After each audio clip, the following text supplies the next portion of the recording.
Jain friends, welcome my channel. And इस video में बताएंगे कि लास्ट टाइम के लिए क्या क्वेश्चन थोड़े इंपॉर्टेंट हैं, उनको देख सकते हैं आप लोग लास्ट टाइम के। जैसे कि हम जानते हैं, मैं पहले सैटेलाइट के साइड से लेके आता हूँ आपको। इसरो ने पहला सैटेलाइट कौन सा भेजा था? इसरो ने पहला सैटेलाइट भेजा था 1975 में, जिसका नाम था आर्यभट्टा। ठीक है।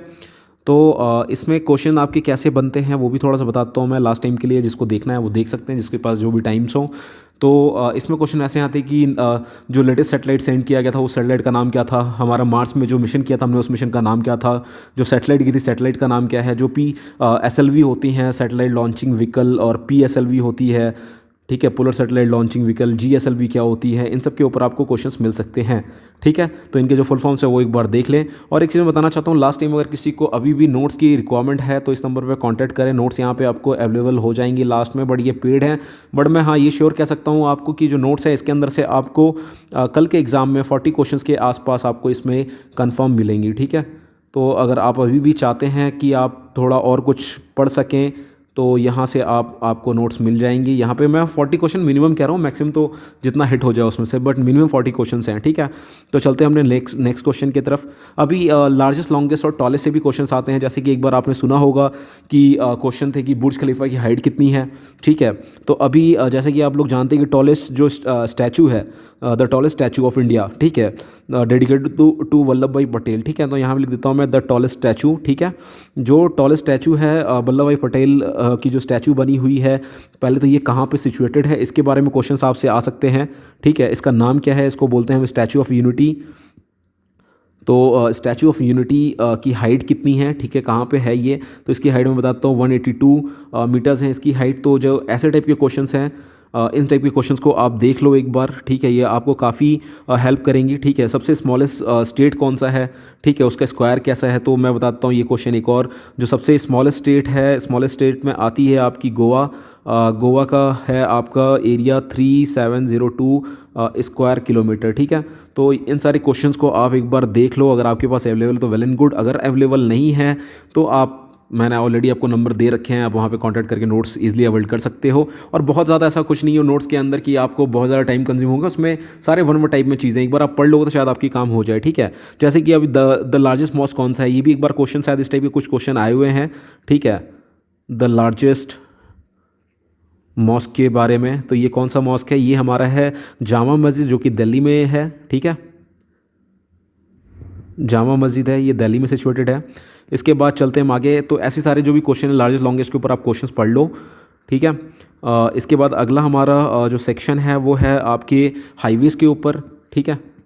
हाईवेज़ के ऊपर क्वेश्चंस आते हैं, कंफर्म है इसके ऊपर भी क्वेश्चन आपको मिलेंगे। तो जो सबसे ज़्यादा डिस्टेंस वाला हाईवे है वो कौन सा हाईवे है? तो वो है आपका NH44।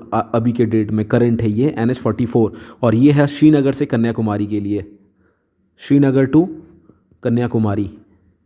ठीक है।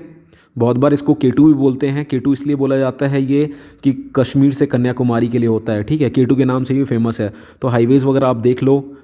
और उसके बाद शॉर्टेस्ट हाईवे कौन सी है इसके ऊपर देख लो आप। फिर स्टेट और उनके फोक डांसेस के ऊपर मैंने ऑलरेडी वीडियो अपलोड किया है, और आपको अगर अभी चाहिए तो आप एक बार एक नज़र मार भी सकते हैं। States and their folk dances. Because time बहुत कम है, आप जितने में ढूंढोगे उतने में आपको चीज़ें इजीली अवॉइड हो जाएंगी। ठीक है। फिर उसके बाद इंटरनेशनल ऑर्गेनाइजेशन, यहाँ से भी आपको कम से कम 2 क्वेश्चन तो मिलेंगे। फिर उसके बाद आती है आपकी इंटरनेशनल ऑर्गेनाइजेशन। ठीक है। इंटरनेशनल ऑर्गेनाइजेशन के ऊपर आपके क्वेश्चंस कंफर्म है, कल आपको इसमें से 2 से 3 क्वेश्चन मिलेंगे यहाँ से आपको। ठीक है। इसके बाद चलते हैं हम आगे। इंटरनेशनल ऑर्गेनाइजेशन वगैरह करने के बाद आप साइंटिफिक लॉज वगैरह देख लो। साइंटिफिक लॉज वगैरह के ऊपर क्वेश्चंस आपको मिलने वाले हैं कल। और इसके बाद अगला हमारा पोर्शन आने वाला है इंस्ट्रूमेंट एंड यूजेस। कौन से इंस्ट्रूमेंट का यूज़ किस चीज़ के लिए किया जाता है? ठीक है। ये कौन से इंस्ट्रूमेंट होते हैं और कौन से इंस्ट्रूमेंट से आप किस चीज़ को नाप सकते हैं, इसके ऊपर क्वेश्चन आपको कंफर्म मिलेंगे। Instrument and there uses. ठीक है। ये मैं आपको बता रहा हूँ, कल इस पे कंफर्म क्वेश्चन हैं। इनसे यहाँ से भी आपको 2 से 3 क्वेश्चन यहाँ पे मिलेंगे। मिनिमम 2 क्वेश्चन तो यहाँ पे आएंगे ही आएंगे आपके। ठीक है। फिर स्टेट के बारे में आप पता कर लो। जो 29 हमारे स्टेट्स हैं, लास्ट में हमारा कौन सा स्टेट बना था? ठीक है। 27 नंबर कौन सा स्टेट बना है? ठीक है। कौन से स्टेट से अलग हुआ है, उनके कौन से फेस्टिवल्स हैं, उनके बारे में आप एक बार देख लो। यहाँ से आपको कल क्वेश्चंस कंफर्म मिलने वाले हैं। ठीक है। इसके बाद हम चलते हैं कंट्री और उनके इंडिपेंडेंस के ऊपर। ठीक है। यहाँ पे जो कंट्री और उनकी इंडिपेंडेंस से क्वेश्चन है ये आप पढ़ सकते हैं। ठीक है, अभी टाइम बहुत कम है इसलिए मैंने वहाँ पे बोला कि आपको ये सारी चीज़ें यहाँ पे एक जगह आपको मिल जाएंगी और ये 100% श्योर है आपको मिलेंगी। अगर आप प्रीवियस ईयर भी एनालाइज करते हो तो प्रीवियस ईयर में भी आपको इसमें से क्वेश्चंस पक्का दिखेंगे। ठीक है, उसके बाद चलते हैं हम फ्लैग्स के ऊपर। एक फ्लैग से क्वेश्चन आता है हमारा, अभी तो लगातार पिछले 2-3 सालों से फ्लैग्स के ऊपर क्वेश्चन आ रहा है कि कौन सी कंट्री के फ्लैग में कितने स्टार्स हैं। ठीक है, कौन सी कंट्री में क्या है, किसमें लाइक क्राउन का सिंबल बना हुआ है। तो ऐसे क्वेश्चन जो हैं वो लगातार ही आने शुरू हो चुके हैं, तो अभी आपके पास अगर टाइम होता है वो भी देख सकते हैं। उसके बाद एक क्वेश्चन मैं बताता हूँ रैंक स्ट्रक्चर के ऊपर। तो जो रैंक स्ट्रक्चर है फोर्सेस का, अपने आर्म फोर्सेस का, उसको आप पक्का देख लो। ठीक है, रैंक स्ट्रक्चर के ऊपर आर्म फोर्सेस में पक्का एक क्वेश्चन है कि जैसे इंडियन आर्मी में जनरल है तो इंडियन नेवी में एडमिरल है, एयरफोर्स में एयर चीफ मार्शल होता है, लेफ्टिनेंट जनरल वाइस एडमिरल और air marshal, major general rear admiral और एयर वाइस मार्शल, फिर brigadier, commodore, air commodore, colonel, captain, group captain. ठीक है, लेफ्टिनेंट कर्नल, कमांडर और विंग कमांडर, फिर मेजर, लेफ्टिनेंट कमांडर और स्क्वाड्रन लीडर, कैप्टन, लेफ्टिनेंट और lieutenant और flight lieutenant, lieutenant is sub lieutenant और फ्लाइंग ऑफिसर। ये मैंने इस ऑर्डर में बोले हैं, आर्मी, नेवी और एयरफोर्स के ऑर्डर में बोले हैं। इसके बाद मैं आपको अदर रैंक्स का बता देता हूँ। सूबेदार, मेजर, मास्टर शेफ पेटी ऑफिसर फर्स्ट क्लास, उसके बाद मास्टर वारंट ऑफिसर एयरफोर्स में। ठीक है, सूबेदार इंडियन आर्मी में, मास्टर शेफ पेटी ऑफिसर, मास्टर चीफ पेटी ऑफिसर ये होता है आपके इंडियन नेवी में, और वारंट ऑफिसर होता है आपके इंडियन एयरफोर्स में। नायब सूबेदार, चीफ पेटी ऑफिसर और जूनियर वारंट ऑफिसर, हवलदार पेटी ऑफिसर नेवी में और सर्जेंट एयरफोर्स में, नायक एबल सीमैन और कॉर्पोरल, लांस नायक लीडिंग सीमैन और लीडिंग एयरक्राफ्ट्समैन, सिपाही सीमैन और एयरक्राफ्ट्समैन। ठीक है, ये रैंक स्ट्रक्चर के ऊपर थी। उसके बाद आप अगली क्वेश्चन आपको आ सकती है मोटो के ऊपर से। ठीक है, मोटो और ऑब्लिक वॉर क्राई। तो जो मोटो और वॉर क्राई है इनको आप पक्का देख लो एक बार, अगर आपके पास टाइम हो, नहीं हो तो भी अब कुछ किया नहीं सकता। और आपको अगर एक जगह सारी चीज़ चाहिए तो मैं ऑलरेडी आपको बता चुका हूँ, आपको उसके लिए ये नंबर डायल करना पड़ेगा। ठीक है, ओके, इसके बाद चलते हैं हम अगले इसके बाद एक क्वेश्चन आपकी और कंफर्म बनने वाली है यहाँ पे बुक्स और ऑथर्स से। ठीक है, बुक्स एंड इंडियन ऑथर्स के ऊपर आपकी क्वेश्चन बनने वाली है यहाँ पे। इंडियन ऑथर्स, इसको पक्का आप देख लो एक बार, बुक्स एंड इंडियन ऑथर्स, किसने कौन सी बुक लिखी है। मैं आपको ये प्रेफर करूँगा कि जो इंडियन राइटर्स हो उनको देखना। उसके बाद एक क्वेश्चन आपके इनसे तो पक्का ही बनने वाला है, एक राइटर के ऊपर तो हर साल क्वेश्चन आती है, इस साल भी क्वेश्चन आएगी, पर वो नेम तो आपको भाई एग्जाम हॉल में कल पता चलेगा किसके नाम पर आने वाली है। ठीक है, उसके बाद इनोवेशन के ऊपर जो भी है, इनोवेशन के ऊपर आपके कल क्वेश्चन आपको मिलेंगे, किसने कौन सी चीज़ को इन्वेंट किया था। ठीक है, जैसे कि आप अगर बोलो कि मैग्नीफाइंग ग्लास किसने किया था, तो वो है रॉजर बैकॉन ने किया था, डिस्कवर। ठीक है, 13th सेंचुरी में। तो ये सारी चीज़ एक बार के लिए ढूंढना थोड़ी सी मुश्किल है, इसीलिए मैं बार बार आपको एक ही चीज़ सजेस्ट कर रहा हूँ। लास्ट टाइम है तो लास्ट टाइम में कोई बड़ी चीज़ नहीं होती, ये कर सकते हैं आप अभी भी, कोई बड़ी बात नहीं है, बट वो एक बार देखने की ज़रूरत है। एक बार देखोगे वहाँ तो 4 ऑप्शन होते हैं, एक बार आपको याद ही आ जाएगा। ठीक है, उसके बाद गेम से आ जाते हैं हम।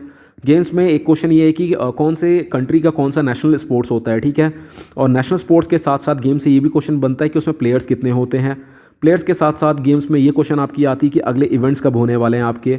ठीक है, तो जो भी सारे इवेंट्स, ओलंपिक, अपने एशियन गेम्स, और उसके बाद आती है मेडल टैली। मेडल टैली को भी आप देख लो, मैं टेलीग्राम के ऊपर लास्ट ईयर इसके मेडल टैली को अपलोड किया था, जो कॉमनवेल्थ गेम्स होते हैं उनके। ठीक है, इसके बाद अगला होता है आपका इंपॉर्टेंट डेज से। जो इंपॉर्टेंट डेज़ हैं इनको आप देख लो एक बार, इंपॉर्टेंट डेज़ के ऊपर एंड इवेंट्स के ऊपर क्वेश्चंस कल आपको कंफर्म मिलेंगे। ठीक है, इंपॉर्टेंट डेज़ एंड इवेंट के क्वेश्चन कंफर्म कल आपके पास आने वाले, तो इसको आप देख लो एक बार, इसको चेक कर लेना बहुत ज़रूरी है। ठीक है, मंथ वाइज जो भी इंपॉर्टेंट डेज़ आपको पता है उनके ऊपर देख लो आप, तो इससे क्वेश्चंस आपके कंफर्म कल मिलने वाले हैं आपको, तो इसके लिए तैयार रहें आप। उसके बाद चलते हैं हम एक्सरसाइज के ऊपर। ठीक है, एक्सरसाइज का ये फंडा है कि भाई एक्सरसाइज वाले से क्वेश्चन कंफर्म आती है। मिलिट्री एक्सरसाइजेस के ऊपर एक क्वेश्चन आपको कल श्योर शॉट मिलने वाली है। ठीक है, जो हमारी मिलिट्री एक्सरसाइज होती है, मिलिट्री एक्सरसाइज के ऊपर कंफर्म कल क्वेश्चन मिलेंगे आपको। जैसे मैं आपको कुछ बता देता हूँ, संप्रीति किसके बीच में होती है, ये होती है इंडिया एंड बांग्लादेश के बीच में। मैत्री किसके बीच में होती है। ठीक है, मित्र शक्ति होती है इंडिया एंड श्रीलंका के बीच में। ठीक है, मैत्री एक्सरसाइज किसके बीच होती है, इंडिया और थाईलैंड के बीच में। ठीक है, तो युद्ध अभ्यास किसके बीच में होती है, युद्ध अभ्यास होती है इंडिया और यूएस के बीच में।